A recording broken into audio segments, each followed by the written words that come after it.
آج اس زیارت کو لوگ بدعت کہہ رہے ہیں، کیا ضرورت ہے، کہیں کو جاتے حج کر لیے کافی ہے۔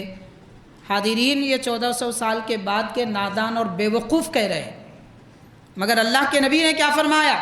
سرکار نے فرمایا جس نے حج کیا اور میرے مزار کی زیارت نہ کی وہ ظالم ہے۔ ان کی صورت دیکھتے فرماتے آپ واپس جائیے، آپ کو نہیں آنا ہے۔ آخر انہوں نے پوچھا وجہ کیا ہے؟ تو کہنے لگے کہ جب بھی آپ آتے ہیں اللہ کے نبی رسول کریم صلی اللہ علیہ وسلم میرے خواب میں تشریف لا کر فرماتے ہیں ان کو آنے مت دو، اگر یہ آئیں گے تو قیامت قائم ہوگی۔ کیا وجہ تھی؟ سرکار فرماتے ان کے دل میں اتنی تڑپ ہے، ان کے عشق کی پیاس بجھانے کے لیے مجھے مزار سے باہر آنا پڑے گا،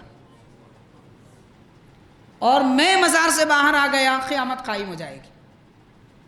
ابھی قیامت کا وقت نہیں آیا، اس لیے ان کو واپس بھجوا دو۔ کیسے کیسے عاشق رسول حیدرآباد شہر میں گزرے ہیں۔ ہم کیا بولتے ہیں؟ حیدرآباد بولے تو بریانی شیروانی۔ میرے بھائی، یہ کرکٹ کھیل کود کا شہر نہیں ہے، یہ دعوتوں کا شہر نہیں ہے، یہ بریانیوں کا شہر نہیں ہے، یہ اولیاء اللہ کا شہر ہے، یہ علماء دین کا شہر ہے، یہ اہل سنت کا مرکز ہے، یہ جامع نظامیہ کا شہر ہے۔ اس شہر کو دین سے یاد کرنا چاہیے، دنیا داروں سے نہیں۔ حیدرآباد کی زبان بھی گھٹیا بنا دی ہے لوگ، اتنی پاکیزہ زبان تھی۔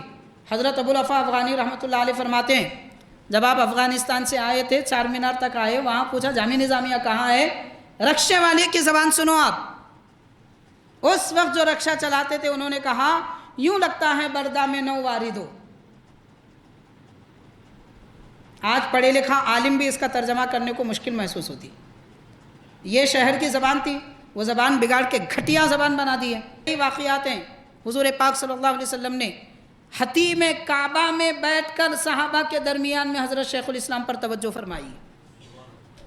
تو یہ عنایتیں ہیں نبی پاک صلی اللہ علیہ وسلم کے، جو اہلیان دکن پر اور ہندوستان کے علماء اور بڑے بڑے اکابر پر ہوئے ہیں۔ ایسے کئی واقعات ہیں۔ ہم چاہتے ہیں کہ ہم کو عزت ملے، پیارے نبی سے رشتہ جوڑ لیجیے۔ ایسی کیفیت ہونی چاہیے جیسے امام مالک اور حضرت ایوب سختیانی رحمۃ اللہ علیہ کی ہوتی تھی۔ جب بھی حضور کا ذکر کیا جاتا اتنا روتے کہ بے قابو ہو جاتے تھے، لوگ دعا کرتے اللہ ان پہ رحم کرے۔ السلام علیکہ یا جدی، یا جدی کہنے لگے۔ سرکار کے روضے پاک سے آواز آئی وعلیکہ السلام یا ولدی یا ولدی، اے میرے بیٹے۔ اس طریقے سے حضور کے روضے انور سے آواز آئی۔